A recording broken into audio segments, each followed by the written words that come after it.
Boom, we're on. We're live. And we have the legend Gary Faulds, comedian. Next up, coming big king, mate. Thanks for coming on my podcast. No, mate, I'm buzzing to come on it. Shake hands, mate. I've gave you at the start, but we're kidding, I'm getting it again. This is for the people of Springburn, mate, right? This is my Kit Kat Chunky. Thank you. To the people of Postal. Thank you, I really appreciate that, mate. That's one of the best gifts I've ever received. Right, I've got a question to ask you. I can't hold it in any longer. Let's go. How did you manage banging Kerry Katona? Straight to the point. I can't hold it in, mate. I've been down Atomic Kitten gig. Right. That was it. How did you meet her, but how did you get Atomic Kitten gig. You front row and she was like, who the fuck's that Who's guy that handsome with the Bills beast? hat on? Who's that? Absolute fucking Crowd surf right into your dick. stunner. That was it, mate, right here. Really, mate, right That was here? it. Did you fire into her or did you just walk up to her and go right you? She fired into me. No way. Aye. She battled How would you not believe that? No, I believe that, but how What did was you that? why did you go to an Atomic Kitten gig? You don't look like the kind of guy that goes to Why a- no? Right, I like my okay. pussy. And That was it. Game Shit. over. Shagging. Wouldn't go In that. every paper in the UK and magazine almost. What am I saying? My show off. Did Ain't it hurt you a bit? I? Aye. I hate it, man. Do you? Why? Because I was in the two papers last week. I just like the attention. Why no? You're a comedian. But I want to like do big gigs, right? But I don't like the fact that people try to break into your life and find your faults. You know But what we've I all mean? get faults anyway. And that's what the papers do, mate. They're going to promote you and then they're going to fucking shoot you down. But there's no such thing as bad publicity, so just roll with it. Do you think so, mate? I think that's Aye. the case. How about the saying? Just saying I was just too sexy for you guys Swinburne, you know what I mean? Like, Yeah, obviously. because I was in Babe Station, mate, that's what it was. Because my name used to be Stephanie, you know what I mean? I've got a beard. My granny had a beard, I know. I think every granny's got a beard. Possible. And a wee perm, I know, mate. She was fucking evil. How long you been doing the comedy? 4 years, mate. You enjoying it? I was enjoying it, mate, until I was in the papers. Like, I always thought I wanted to be famous. But I just wanted to be a big comedian without the attention, you know what I mean? Of the media. Fame doesn't mean shit, mate. In the papers, that doesn't mean shit. It's about what you want to do and what levels you want to go and how what you want to do in life.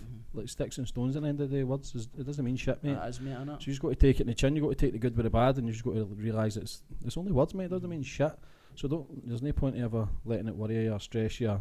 That's just the way Did it it is. all phase you when you're in glow and stuff like the media? Did that no? At the start it did, because obviously they dig up worry shit, they dig up bad stuff. Do you know what I mean? That's what they do. But you can't let it phase you. You kind of get used to it and realise they're only doing their job as well. Do you know what I mean? They're doing their job, and as much as they can tarnish your name, they can also push it to do other things and get the attention. But you're a comedian, Well, look, mate. you done with the homeless thing. That's a good example. Aye, it was innit? good, mate. Aye. So we did that. I did a doc for him that doesn't know. I did a documentary, Homeless at Christmas, where I went homeless for 7 days through Christmas. What with my good man Gordon Campbell there. Hello, G. Darren again. How are we, boys? That chips. So I did a documentary, Homeless at Christmas, and that was a good thing. That was a good experience. Where and did you sleep? Did you sleep in the same place for the 7 days, or did you move about? slept different places, man. Slept at Chapel Doorway, slept in Buchanan Street, down lanes, under bridges, just wherever Did you can get any comfortable. grief?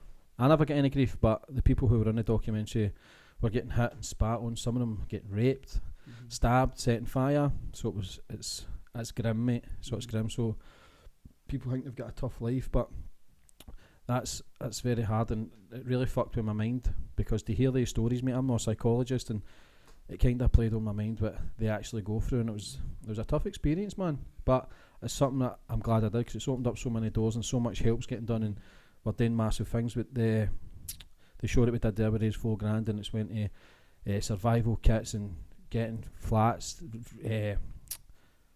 payments towards. We've met up with Guy, Ricky and Julie who run Street Connect, so we've met up with a letting agency who are going to give us homes to rehome people and that. So massive things, man, and we've got another couple of showings next week.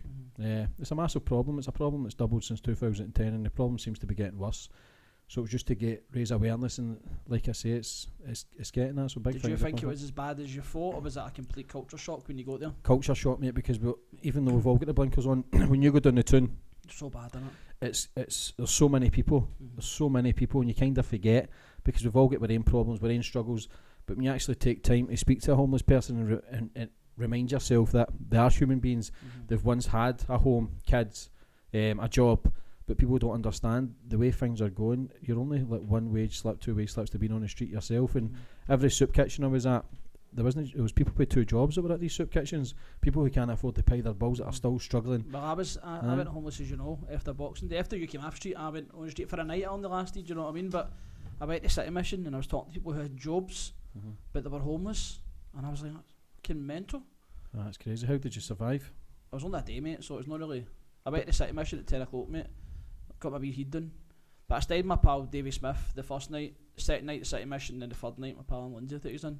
But it opens your And then I eyes, went back, doesn't it? mate, it was horrible. Makes you It was appreciate fucking- life a wee I've bit. never felt, like, even as a comedian, that was only a month ago.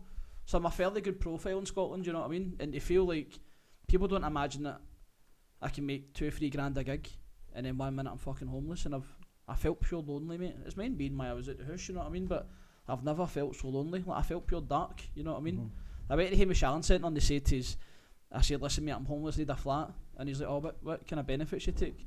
I said, I'm not on benefits. He said, we can't help you unless you're on benefits or you need to pay £60 a night. I said, why would I pay £60 a night to stay in a fucking a mad dangerous place? You would just go and get an Airbnb. So they couldn't help us, mate, unless I got benefits, which, because it was Christmas, would have been after the 3rd or 4th of January, you know what I mean? But it was fucking brutal. That's tough, mate, but it opens your eyes. That's only one day, mate. Can you imagine doing it for 25 And then I seen your video, mate, I was like impacted, you know what I mean? You can imagine doing it for 25 years. And people think, like I say, I've said it again, man, we're human beings, man, we're all connected, we're all as one, and we kind of so disconnected that we forget that it's human beings lying there, man. It's somebody's son or daughter, you know what I mean? Or it says in the documentary, mother or father, it's somebody, do you know what I mean? And we forget to see people suffer like that, somebody dying.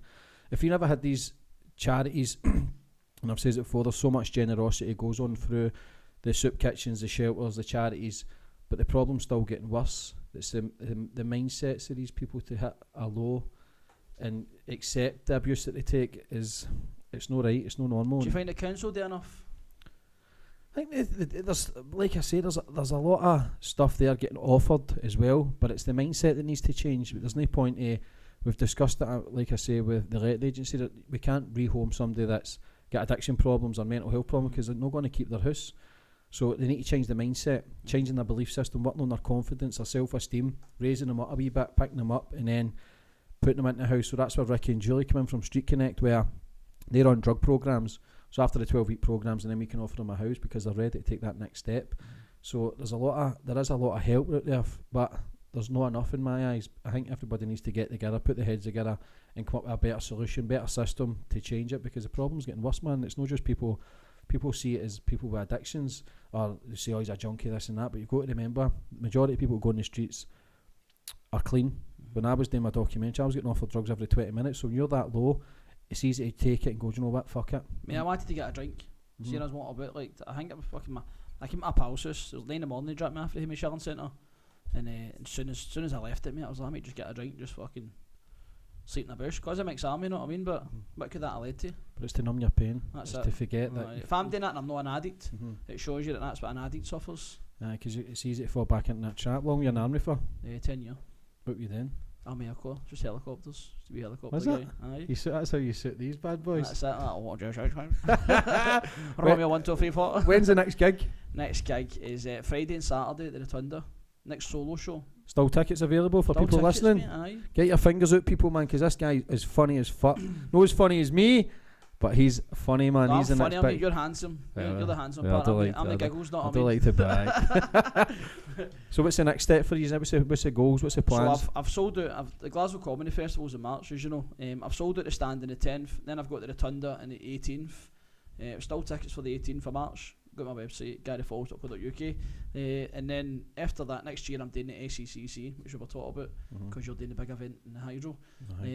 So I'm paying for that myself, pretty much. So that's how I'm working. I've had to get a job again. You've got pay to, for that. because every time I speak to you, you're going somewhere. We were at college a couple of days ago as well. Got to keep grinding, man. Got to keep gigging in a college, mate. I've gigged anywhere. I've gigged in a house party before for £100. Just like 10 minutes for Leckies. That's what you want. That was, mate, it was dynamite. I loved money, it. mate.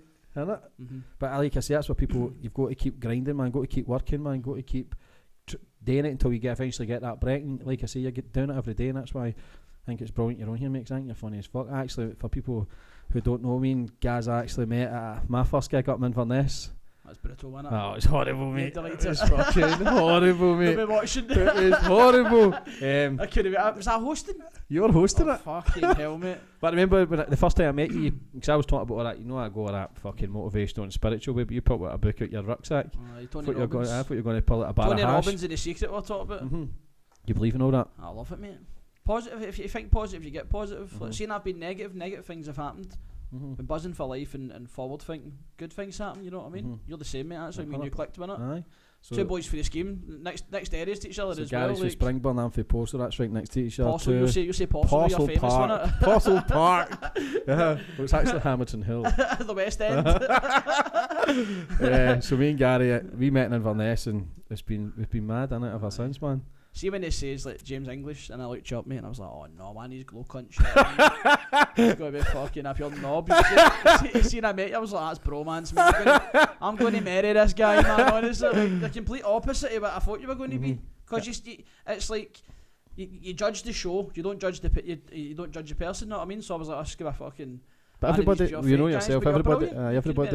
Everybody judges, don't they? Including myself, and that's where we need to stop, man, because everybody's got a story. Everybody knows something that we don't. Do you know what I mean? And I can understand where you're coming from. The majority of people get that and go, you actually know a wanker. And I go, oh, fuck, I don't know whether to take that as a compliment or an insult. But I hadn't watched the show until I seen you. When I met you, I started watching it. You know what I mean? And it was decent. Good on them. You know what I mean? Lying bastard. I did watch a couple. You can tell he's a comedian, Dux. The camera guy that filmed it. You know what I mean? You can't fuck him. I mean, the angles were all fucked. You know what I mean? Aye, so what's what we're doing then? What's the plan? What's it for the next comedy? What's the big one you were saying? SECC? SEC, mate. I just want to go for it. Go hard or go home. It's weird because I mean, can I put off? And the media wasn't negative, you know what I mean? But it kind of put me off there for a few weeks, and I got back in. I'm going to see Tony Robbins in April down in London, and it kind of got me back into things. And I was like, "Is it you're saying yourself? I mean, you're kind of motivated a wee bit tonight. You're saying like, just keep going for it. Like any press is good press. Man. They're going to fuck you, man. They're going to hound you. That's the media. I'm not to hound you, know what I mean? But it's because of my explain about your old boy. He was I thought he was so I've got two dads, right? Typical Glasgow being fucking. My first dad, Freddie Jones, was what I thought was a bank robber. He's not a bank robber. He robbed a cash van, and during that robbery, somebody got shot in the head, and they got the head blew off. And that's all I know. All I knew was about the robbery because my stepdad, David Faulds, brought me up. Was a respectable guy, but my real dad, I just got kind of snippets of the story that I could find on the internet when I was older and stuff. And I was in the Times. Pal Stacey put a wee story in about the first phone, my bank robbery story, and a lassie for a national media phoned us up. She's like, oh, do you know your dad was a house robber as well? And I was like, what the fuck? They were just digging things up that I didn't know about. They spoke to the reporter that done the story, and I just a bit with it because they're asking me to comment on it, and I was like, listen, I was 2 when that robbery happened, and I've never seen him since. Why are you asking me questions? You know, I fucking phoned him. And then I phoned it my brother, my Craig, is a fucking big drug dealer as well. He got the jail in Madrid and all that. But I just found this out through this mad lassie, and I'm like, but that's no you, mate. That's everybody. But that's my problem. Do you know what I mean? Fuck everybody else, man. I don't give a fuck what anybody says, mate. You're on a good path, man, and you're doing well with your life. No matter what you've came through, you're changing your life to better your life and do well for yourself, for your wains, for your misses, and you're setting goals, mate. So, fuck. Don't live in the past, mate. Don't live in fear either with what people say. Fuck everybody. I don't give a fuck. Do you know what I mean? Don't care what anybody says because you're a strong person. For what you've came through, and no matter what anybody writes, you're going to do big things anyway, man. So you just got to stay in the path, stay positive, and don't dip back into that past or what people's going to think. Because if you give them your energy, that's when they fear depression, guilt, and then you don't want to do comedy anymore. And then you want to change your job, and then you get depressed, and then you start eating or you start feeling like shit. You want to start drinking. It leads into a big vicious circle. So it's all about fucking believing in yourself, man. And no matter what, and for anybody listening, I mean, no matter how fucking dark your past is or what you've done, people can change. People can better their life as long as you learn from it, grow from it. Then you can achieve anything, man. And what I'm saying is, anybody that's done bad in the past can learn. If you learn and grow from your mistakes, then you can help others not make the same mistakes as you, so you can make the world a better place. Well, that's it, yeah. Use your weakness as a strength. Exactly, man. So fuck what anybody says. I seen a meme though. I love a meme though. I mean, like the positive memes, like or the same last year share, like new me, new year, and all that kind of shit. But one of the last year shared one, it was a cracker, and it was don't focus on your history, focus on your destiny.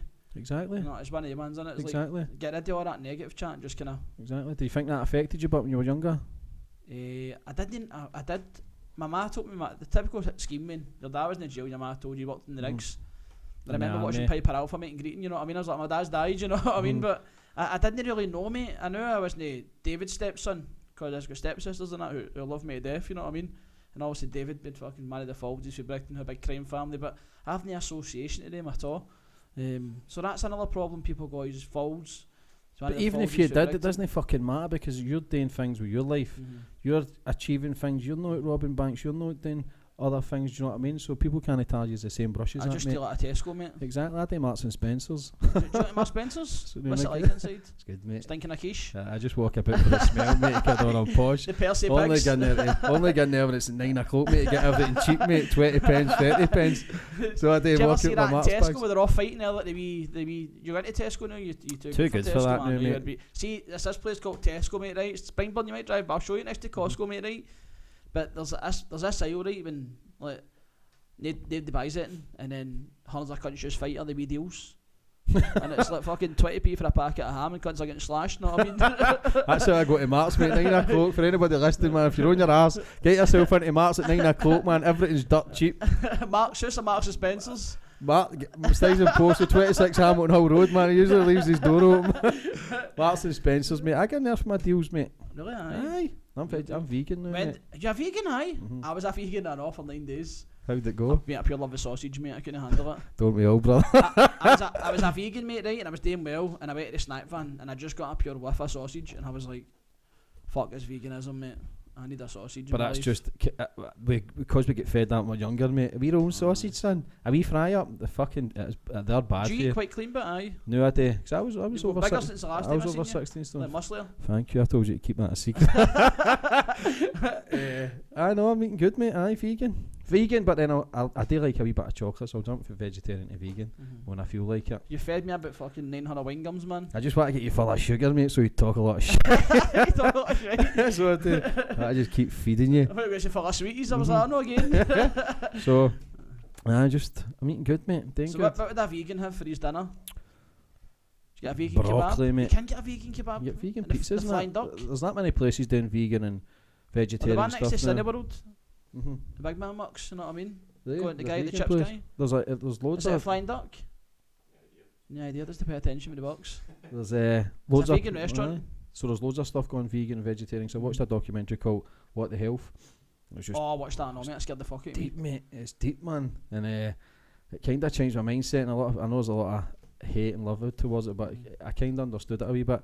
So it's saying that a lot of cancers are coming from processed food, and I can get that, mate. 'Cause it's pure garbage food, man. And it's and I love animals, mate. I'm a big animal lover. Do you know what I mean? I love animals, and I don't think we're brought on this planet. What gives us the right to kill it? Do you know what I mean? Because a lot of people, if you ask them, would eat their dog or eat their cat. Have you got a dog or a cat?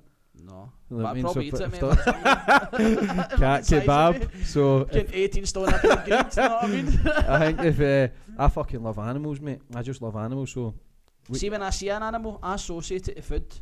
do you? Aye. So if I see a chicken, I'm like, chicken nugget running about. See, I don't. I just like a wee soul, mate. Just another wee being, mate, cutting about life. Did you ever watch Jamie Oliver? He'd done a documentary about chicken nuggets. Oh, it's pure the garbage stuff, aye. Aye, and with like fucking lips and arseholes and all that. See, I was watching that, mate. I swear to God, I was like, I could pure go chicken nuggets. And I went for chicken nuggets, mate. Subliminal messages. Everybody's in Bebo like, she's bogging, no, and I mean chicken nuggets. I'm like, I need to get fucking 20 nuggets rapid. Bebo. Need some lips and arsehole in my life. Did you have Bebo? I had Bebo, mate, aye. I got dumped on Bebo, mate, because I got caught sending a lassie one of my loves, because I gave my missus 2 loves and never gave her the 3. And she went like, what'd you call that detective guy? Big long coat, the cartoon, remember? Oh no. Oh. Mr. Gadget, is it Mr. What's Gadget? What was the guy with the trench coat called? No, he was the guy with used to have like pivots, the silver thing. He's a detective, isn't he? Columbo. Pink Pan for that one. Shit's getting real. Makes you heavy and I don't know how she's funny, mate.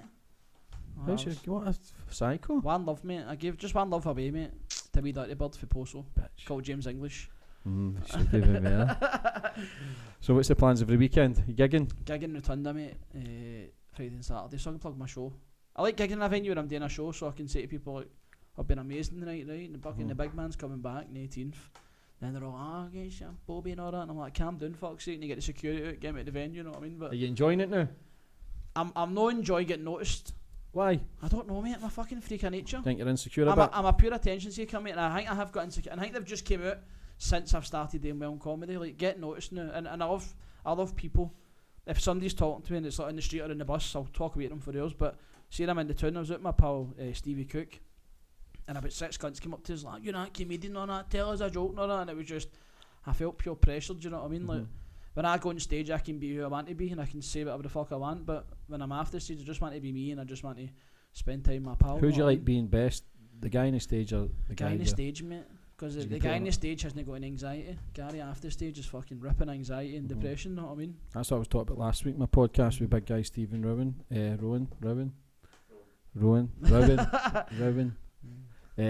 good pal of mine. Comedians are fucked up in the head. Oh, we're fried, mate. Because it's a mask you're putting on. It's there's a very thin line, and I think when you're on that stage, you kind of want to disconnect to what your real life is. And I watched a documentary with Jim Carrey, who's played a guy. My hero, mate, is my favourite. Played a guy. I watched the documentary on Netflix. He Jim played Andy. Andy Coughlin. And he became Andy. And he became him, but then because he liked being him so much, he forgot who he was. Because he played that, he was in character 24/7, and they were going to fucking kick him off the film a couple of times because he went right in character, and then he forgot kind of who he was. But he didn't. When he went back to being him, he didn't like it, and that's the kind of thing with comedians. I don't think majority like being them. So when you're on the stage, it's a mask, and that's where all my comedy and daft shit comes in, because it's to take away from you for the real pain and the real hurt you're going through. So you put that mask on, it kind of makes you forget. Do you know what I mean? Do you find that? I think it's, even as me and my wife been talking about it, because see, like me, even the now, mate, I'm not myself. I'm this because there's a camera facing at me, and there's me and you. Like, I'll go home at night, mate, and I feel like I did great and all that, but it's mental, because I think as a way, and I wasn't loved. My mum loved me to death. My mum was amazing, but there was loads of tragedy in my life, you know what I mean? And I think because I never got loved, when I go on stage and there's 300 or 400 people there just to see me and who love me, I think that's how I commit myself, and I'm like happy, and that's the person I want to be. I want to be that person who's confident. I mean, even I when I talk to somebody in the street, alright mate, how's things? Like, I'm quite in myself, you know what I mean? But on a stage, I'll talk to anybody, you know what I mean?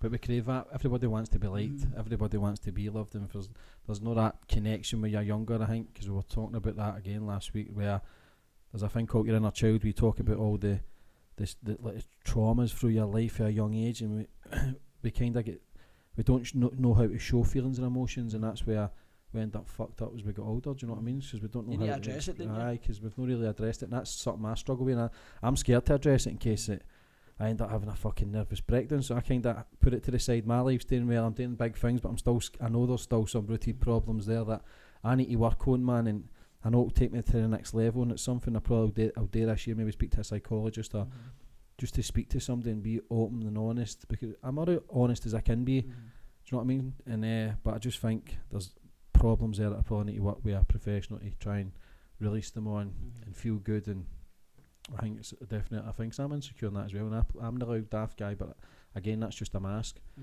But the positivity stuff is a good thing, but sometimes you don't know. You can't be positive 24/7. So when you hit a low, you think to yourself, shit man, what am I going to do? And the bad shit comes in again. So it's good to try and pick yourself up, but what you need to remember is how far you've came and how well you're doing. Do you know what I mean? But I get with the comedy thing being, everybody says that too, like Gary, you're smashing it now and you're flying, but it's just the anxiety, mate. It's just fucking. Did you get help for it? I did. I got hypnotherapy for it, but it's one of the things you need. I don't want to take drugs. I don't believe you should be taking drugs to numb your feelings. That made me feel worse, you know what I mean? But I was in Bangkok, mate, full of Charlie, and I just had a mad panic attack, and I thought it was because of the gear. Then that's where it came from, and it turned out it was just anxiety, mate. Stress. And that just the hangover and all that, the come down, just fucking flicked it away. But when you're taking drugs, it is anybody that takes drugs, man, you're numbing something. But you're hiding for something because you're not in a good place, and yet everybody that takes drugs, because I took them for years. When you surround yourself with people who take drugs, they're the most insecure people in the world, the most loneliest people, and the most depressed people in the world, because it's fucking you up mentally, physically. It's taking you such a low. Self-medicating, So if you're depressed and that and on, you're getting fed Valium or whatever, you're not facing your problems. You're numbing your pain. The pains and problems are always still going to be there. It's about facing the fucking problems, admitting you've got the problems, and realising it's alright to have problems, but you've got to take the steps of eating good, exercising, doing good things, making goals, big plans. Because we spoke about it last week, mate. Depression's on the rise, man. When you speak to people, when I'm honest with people start opening up and be honest with themselves, because I don't think enough people are honest with ourselves, because we've all got problems, we've all got insecurities somewhere. And I just think it's a big fucking issue now, man. I think there's so many people are getting depressed. And it's funny because I think the problem with this generation is now is that everybody basically judges your life on Facebook.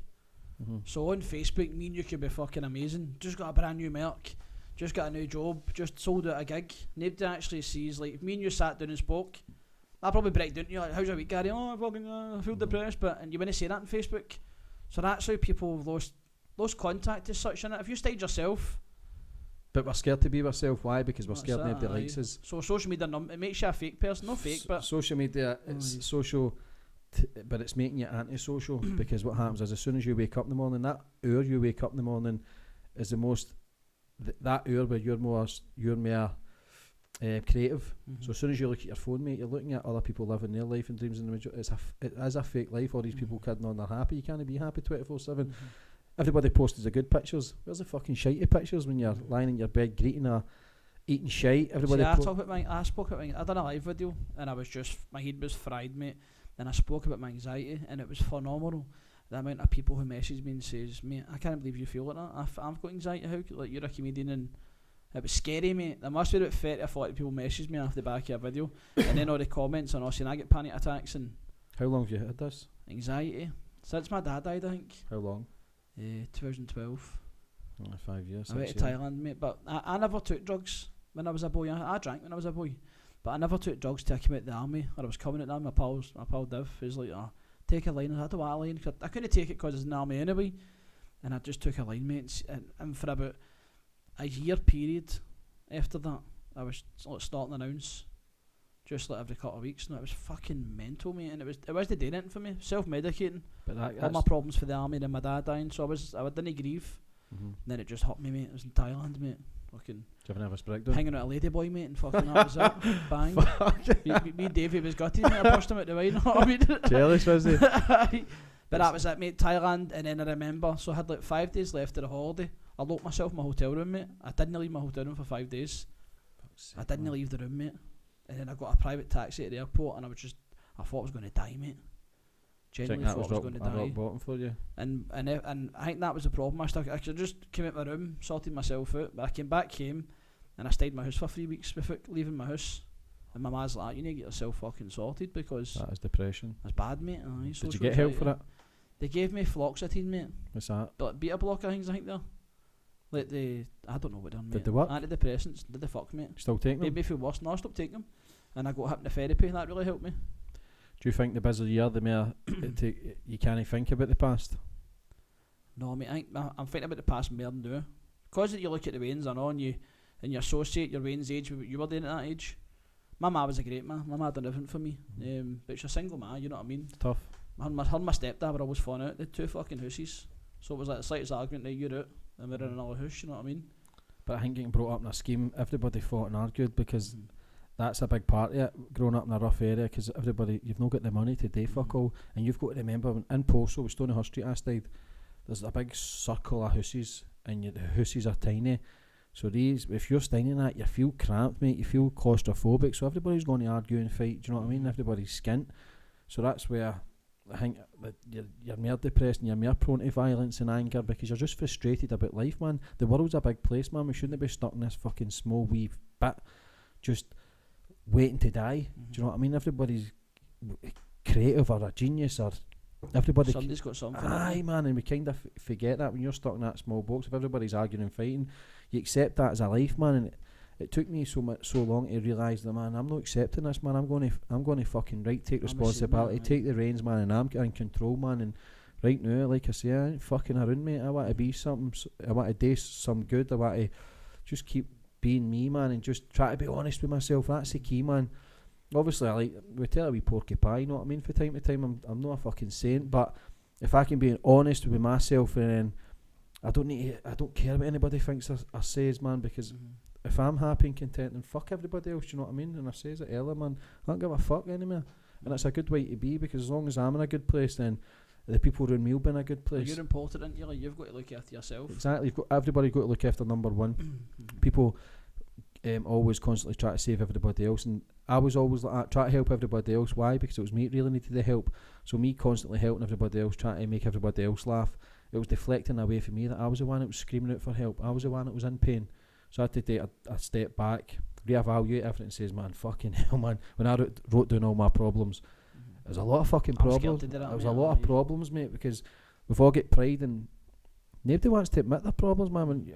If you've got drink, drugs, gambling, women, you're like, fucking hell, man. So what happens is you're like an onion, so you wrap yourself around in layers and layers and layers to protect yourself. You make every cunt great. Aye, so I forgot who I was because I was trying to be everybody else. I was trying to fit in with everybody else, even though some of the shit I done I knew wasn't right.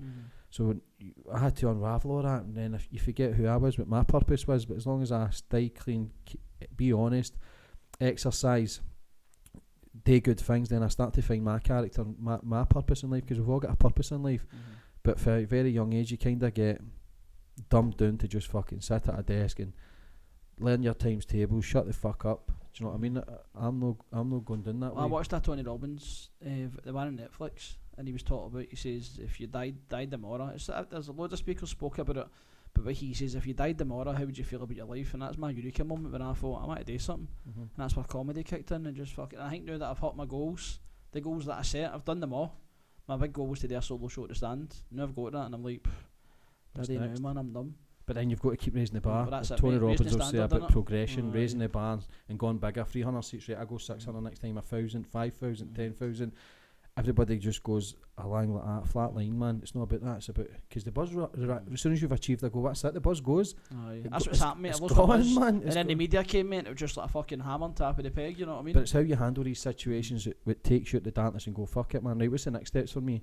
You've got to realise there's always somebody worse off in you in life, man. There's always somebody. You can achieve anything you want, man. I keep saying it. You genuinely can. So right now, man, you probably need to get more goals put in place, man. Bigger things, and taking the reins again. I think I need to fix myself first, like you're saying. My marriage kind of fucked up in the last. My marriage has been fucked the last 4 years, but my wife's a pure rock, mate. She's just one of the women that just takes it, forgives me, but I always change. I don't make the same mistakes kind of twice. But she always kind of says to me, right, I forgive you, I want you to work on this and this, but my thing's women, mate. And I think it's because my man dad would fight. Both of them are brilliant people, mate. They weren't the bad people, right, but maybe they weren't right for each other at this point in their life, or it's just the way they were brought up, maybe just character, their own behaviour, but they would fall out. So my stepdad had a lot of money. He ran pubs, taxi ranks, fuck knows what else he done, security companies, right, but so we would be staying with him in Denniston, mate, pure nice house, best of holidays, Disneyland every 3 or 4 weeks, fucking crazy life, mate. And then they would fall out. Me and my mad go back to City Hall, and I'd be like, it's fucking poor Wayne, me on 2-stripe, you know what I mean? Like, no money to go to school, fucking just starving all the time, because my mad did have a lot of money. So I think that learned behaviour has affected my marriage now. So I want to fix my marriage because I want to give my wife the best she deserves, you know what I mean? Like, but first you need to fix you. That's it. You need to fix you instead of trying to fix everybody else. It's that craving for love. Like, I've got a woman who loves me unconditionally, regardless of what I do. But maybe that scares you.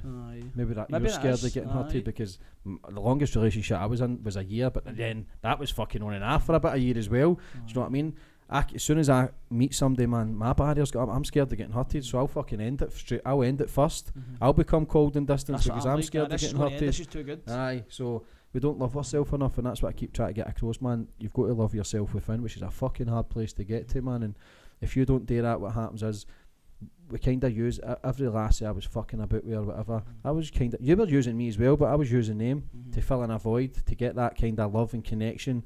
But it's all empty sex. There was no meaning. There was fucking no meaning, man. Just fucking everything. Do you know what I mean? But there's no meaning to it. It was just empty. I was empty. It was just empty. It was mad what you said about you've got the 2 veins and born within 5 months. 2 veins. I've got 2 veins 5 months apart. So I just got out of jail. And when I was 22, 23, I'd done 6 months for driving offences. Driving while disqualified, and then came out of jail. My dad dying on his leukemia. He was dying. My head was up my arse. I was banging on the weed, the Valium, the booze at the weekends, Charlie, just shagging everything, man. Just because I didn't want to, I knew he was dying. I couldn't handle it. I couldn't handle it, man. To see, because you never think anybody's going to die. You always think they're going to always be there. Do you know what I mean? And then when they go, nobody could tell me what to do. So I didn't know how to handle life. So I went down the bad route. Went drink, drugs, bad things, shagging everything. And but then like all the shit I've done, it's gave us 2 beautiful wains. Do you know what I mean? And well, that's the nice thing at the badness, isn't it? At the madness, you've got 2 beautiful wins. Aye, and we've got to kind of take the good with the bad, man. I think I've said it before, you've got to thank it, man. I've got to thank every daft shit I've done, because it's made it so I'm the new man, and now I'm learning, I'm growing, I'm doing a lot of charity Where'd work. you in? Berlin. Well, yeah, I was gigging in B-Hall, mate. Aye, so I was up there, I was 22, I think, 22, 23. Driving offences, so I thought it was alright. My lawyer's like, I'll see you lunchtime. I was on the fucking bus up the bar at 10 o'clock, mate, and I was shiting myself, mate. Really? You think you're a big baller, mate, until you're on the bus up there. I'm terrified. Did you do the whole 6 months in the jail? 3 months. 3 months. 3 months. What did you take? What was your kind of first initial experience going into jail? I'm going to get. Were you a scheme boy? Were you a rough boy? But I was a pretty boy. Do you know what I mean? So I'm thinking to myself, I'm going to get pumped in here. Me Gareth Gates. I'm going to get pumped in here, but maybe that's what I kind of wanted the sentence for. So I was thinking, oh no, man, I'm thinking all the films I watched for years. I'm like, B-Hall, aye. A-Hole, aye. A-Hole, and then I went to A-Hole, then I get moved to B-Hole, and then I went to D-Hole and finished the rest of the sentence. It was fuck all, man, but it's an eye-opener, and you see a lot of these people who are in the jail, they're in it all the time. It's a lifestyle, man, and I realised I know where I want this life, man. I don't want to be down this route, man. But it was an experience, and like I say, being for Postos, the majority of people are in the jail are for Postos as well, so you end up knowing everybody. It was like a big boot camp.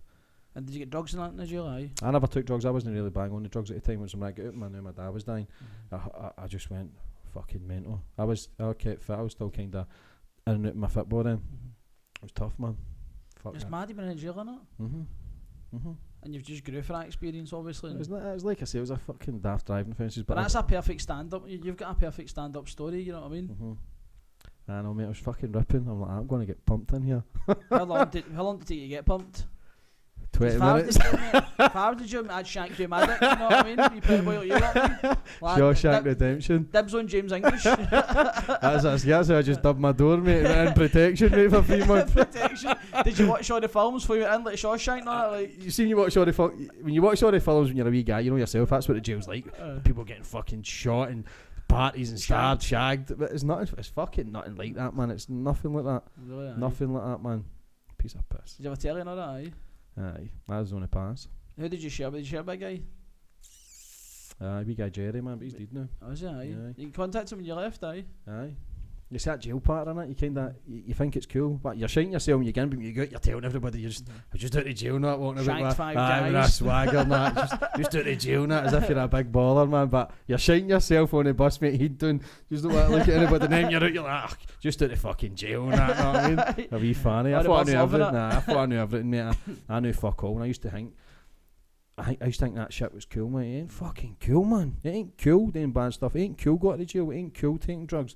And we're surrounded by that environment. We accept it. People need to wake the fuck up and realise, man, this ain't what life's about, man. We're getting lied to. Life's for living, innit? Aye, we're getting cheated, man. Live it to your full potential, and that's such a difficult thing to say. We've got to do. We've got 24 hours in a day. We're not fulfilling our potential to do our dreams. People forget you've got 12 months of the year. We work 4 months of the year. We sleep 4 months. So you've got 4 months to work in your fucking dreams. But the majority of people finish work. They're just going to go to their bed. They're too fucking tired to work in their own dreams. So they just accept it to realise, I'm not going to go anywhere in life. I'm happy to sit in an office. And listen, if you're happy sitting in an office, but you're not fulfilling your potential, if you're working for somebody else, you're helping build their dreams and ambitions. You ain't working your own fucking dreams and ambitions. So if you've got 4 months out the year to work on your own life, people don't do it. Because they're either going to their bed or they're going out for a wee drink, get their wee bottle of wine on a Saturday, a wee curry and watch X Factor. That's you content. You've accepted your life. You've accepted it. And if you're happy, then so be it. But the majority of people I speak to, I know ain't happy because they're not brought on this fucking planet to be sitting in an office for £8 an hour, busting their buzz. You've got to value your worth and believe yourself. Am I really worth £8 an hour? Of course you're not. Anybody can make. The good thing about social media now, you can start out a new business. You can start. Oh, it's phenomenal. Do you know what I mean? You've got a platform. People just love to make excuses. They love to make excuses. Oh, I'm too tired. I can't do it. It's just a defeated attitude, man. Do you know what I mean? I can't be around these fucking people. I need people that's going to empower me, man, and say, right, what's the next plans? Do you know what I mean? So we just looked at the hydro with me, Gordon and Dan were doing the hydro, and to book the hydro for November to do a homeless movement. 11,000 people. Do you know what I mean? Phenomenal. It's amazing, mate. And the massive things that we're doing to create happiness and bring a wee bit of peace and joy and create the change, man. You just got to believe in Why yourself. do you feel you're called to do that? Where do you feel that calling that comes for you, like to help like that? I mean, you're not just like the normal person would volunteer and work in the soup kitchen. Because you've took it upon you and just fucking went mad. Because when I was doing the 7 days, mate, the stories that I heard, man, it broke my fucking heart. People Really, should not be living in these conditions. Last year I was speaking to get raped twice in a day, and she didn't tell reports because she's not got an address and she's too scared. People should not be accepting that fucking life, man. And they became my good pals, man. And it's heartbreaking to see that people still live in these conditions. And they used to say people do documentaries all the time. We get news reporters doing documenting that. Fuck all gets done. So I promised him I'll make the changes, man. We've did everything in my power. We've done big things, haven't we, man? And this has only been 4 or 5 weeks since the documentary's been out, and we'll just keep going. I was greeting, mate, seeing I watched just the clip, mate. I was fucking teared up, you know what I mean? So to create the change, and we just need to keep going and keep pushing it and keep raising the bar. And everybody's got kindness in them. Everybody wants to do good. So when you actually have a voice and start speaking about it, then people come together. So we've just got to keep grinding, man. See what I hate to see the big charities you get. Like you feel like you give them your money, and like there's a director on fucking 300 grand. Some of these charities only give us. But the ones you've went to, obviously charities that you've physically seen them on the street. Well, Street Impact, Connect. You've got City Mission. You've got soup kitchens every night down the town. Well, there's hundreds of them to come in. These people are all non-funded. Do it off their own back. Some of these big charities are making 3, 4, 5 million, whatever. Is only getting like 4% back. That's madness. Do you know what I mean? These people are in the fucking tune, in the trenches, man, and grinding. And that's why we did the documentary and we promoted well. Now there's the people who've watched our documentary are now raising money for the charities who were in the documentary, because see how hard these people work, man. See, when I seen that guy and he was saying, I think the guy says, when I go to sleep I don't want to wake up. I was gone, mate. I was gone. I was like, I can't fucking believe somebody feels like that. Like so these are messages for the homeless. One of the messages on the documentary, the guy had a card on cardboard, and one of the messages was, before I go to sleep I pray I don't wake up. That's that one. That's one I seen. It really, I'm fucked with my mind. And he meant that, the guy, didn't he? Aye. And you've got people. It's just, it was a surreal experience, but I'm glad we did it. And like I say, big things will happen for it, and we just need to keep raising awareness, man, and keep remembering that we're all human beings, man, and nobody should be living in these conditions. Don't get me wrong, some people are happy in these conditions, and we can't change people who don't want to change. But when these people are crying and wanting help, they just don't know where to start. So we're getting the guy Ricky and Julie again for Street Connect drug programs and rehoming people. Mate, I seen it. I was homeless a fucking day. Aye. I was homeless 3 days, but I was physically homeless a day, mate. And I felt like them. You know what I mean? Like a comedian who's on alright money. But that's how easy it is to go down that road. So how do they feel when they've got an addiction that's happening? But they never had an addiction at the start. One of them lost a kid who ended up back on the streets. And then when you hit that low, it's hard to get out of that bubble, because you've just accepted it. It's like growing up, maybe you accept that lifestyle, but you can always accept more. So when these people are homeless, they've accepted it. They've accepted the abuse. So if you lose a loved one, if you lose your job, it's easy to go on the street. This is what people need to understand, and the numbers have doubled since 2010, and they're talking about doubling again in the next 10 to 15 years, which is scary. It's fucking scary. And so what's your vision for the Hydro? What are you going to get for that? Going to get upcoming comedians, going to get singers in, speakers, people who work in the tune every day. I'm speaking to the guy who Will Smith played in the film Pursuit of Happiness. So I've been speaking to him. He's going to come and speak. So Will Smith did that because this guy was homeless. So he's going to come over and speak. We're going to get singers in.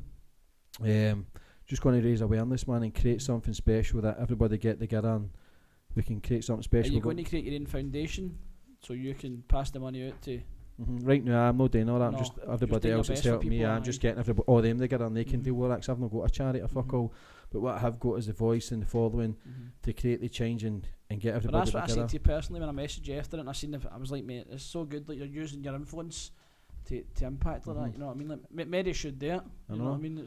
But so many are caught up in the, like I says that we're caught up in the money and we're caught up in our own problems and our own bullshit. But in life, when you help somebody, man, I've said it before, you shoot automatically feels good, man. We forget that we forget that we're brought on this planet to do good. We're not brought on this planet to be chasing money. And as much as people might not relate to that, money is only paper. It doesn't mean shit. It's only been here for a few thousand years.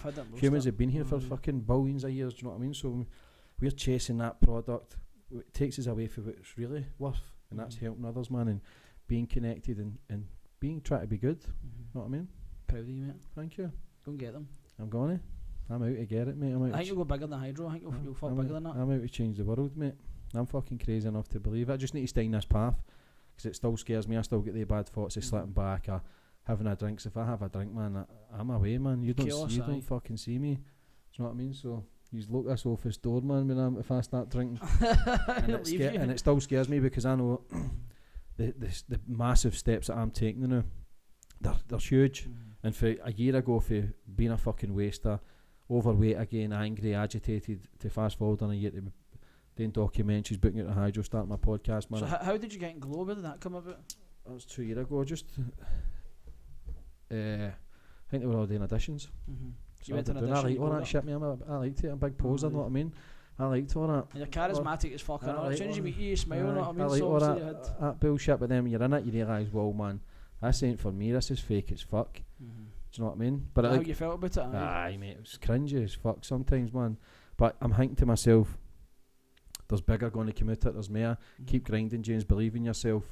And I done give it. you a platform. It did. It did. And look what it's led to. It's led to people in the streets getting helped. Exactly. So you've got to take the chance, and I've got to thank it. And I would never change it, man. But it was a bit fucking cringy. It was a bit like going to school in July, mate. No fucking class. Oh really? Aye. At the end up.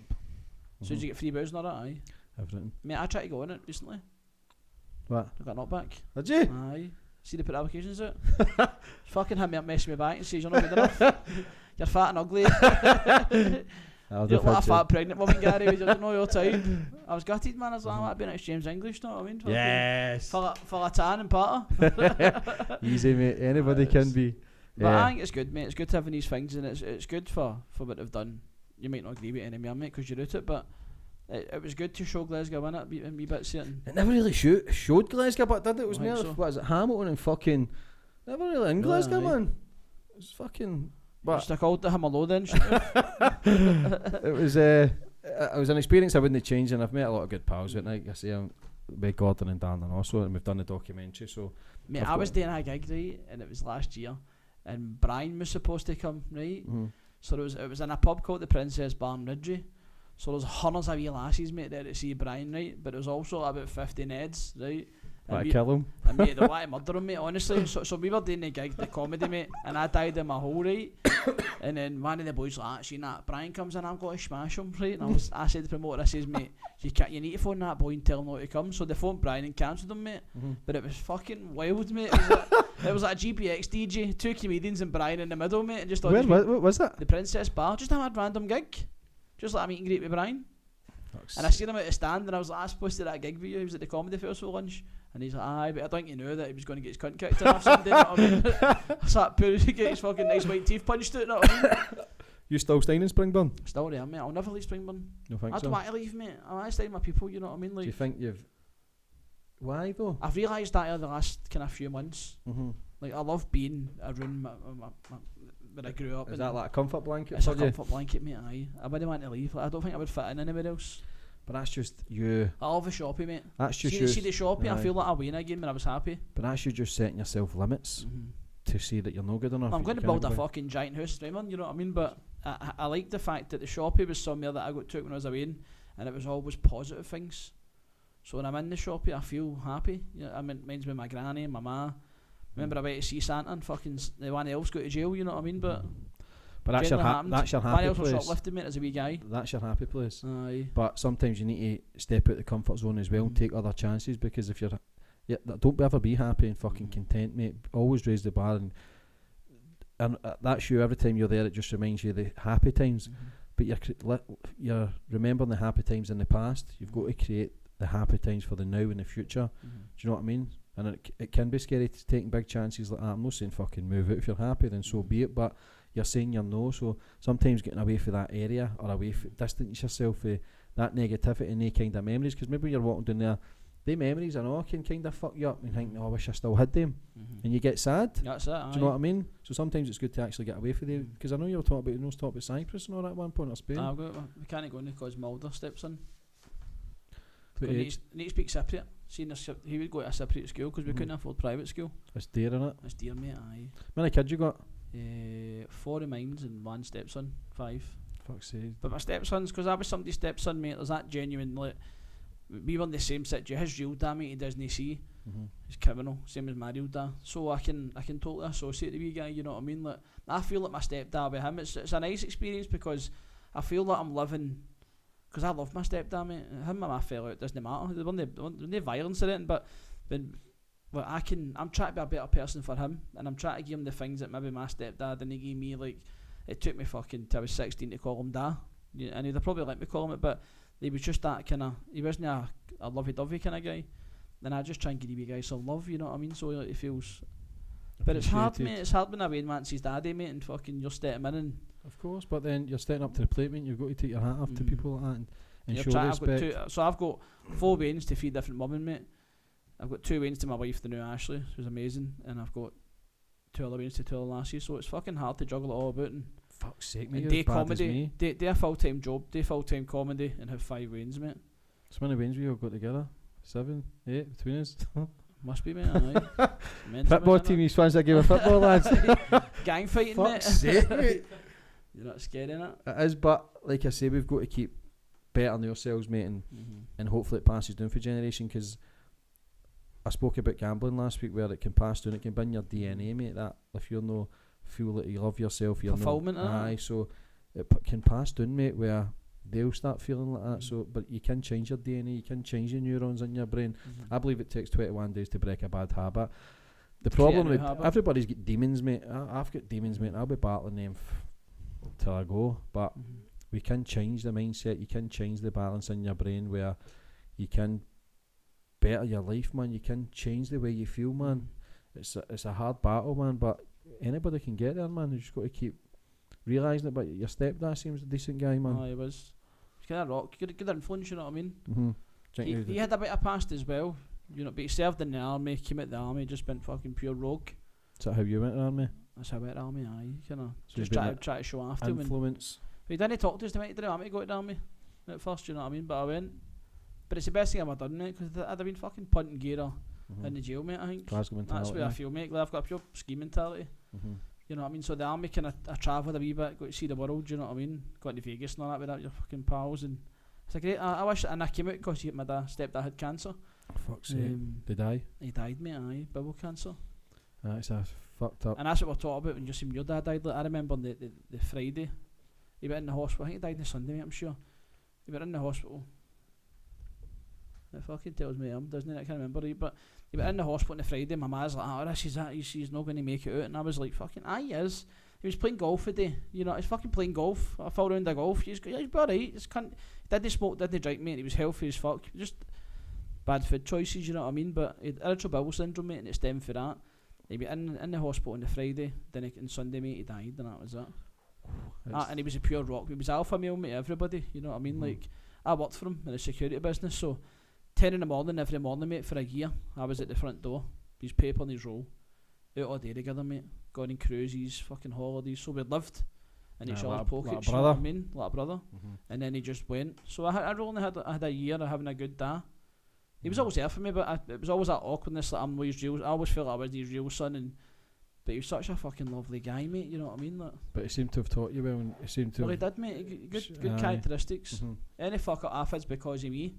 Exactly. He would have taught me, if I lived by his standards, I'd have been a better guy, you know what I mean? But you're a good guy, man. You need to stop fucking putting yourself down. It's been a lot of work, you know what I mean, to get here. This has been fucking 4 years of change since I met Ashley.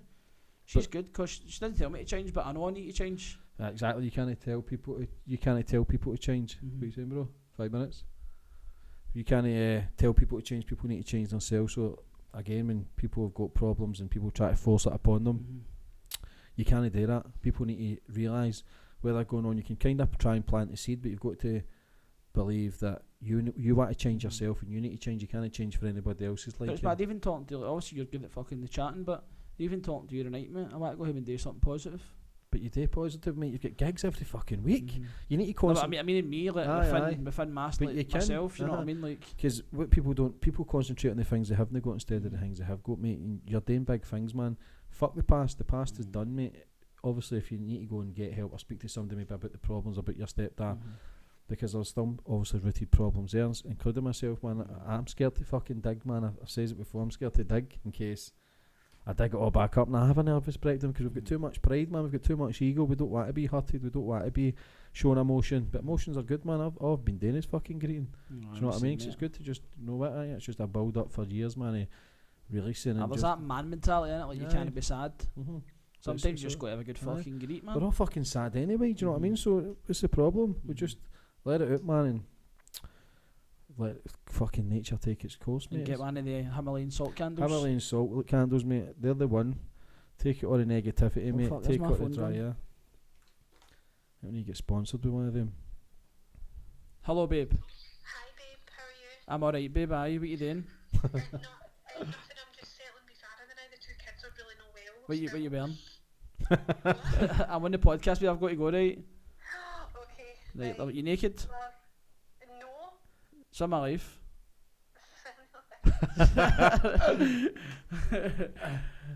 Is that you getting cold home? That's me getting cold team, mate. That's my kebab ready, probably.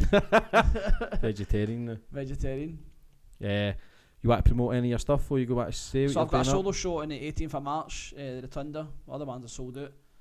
But aye, if you want to come to that, go to my comedy page. What's Gary the comedy Faulds page? comedian. Get all the info. Come at Gaza. Get them Gary told. Faulds comedian. Look into the camera with the fingers pointing. Come and see me. This is natural staring. This isn't a guy pointing at a camera and saying, "Oh, fat boy, look in the lens." I'm quite starstruck because the big man's a fish and chip guy for fucking BBC The Social.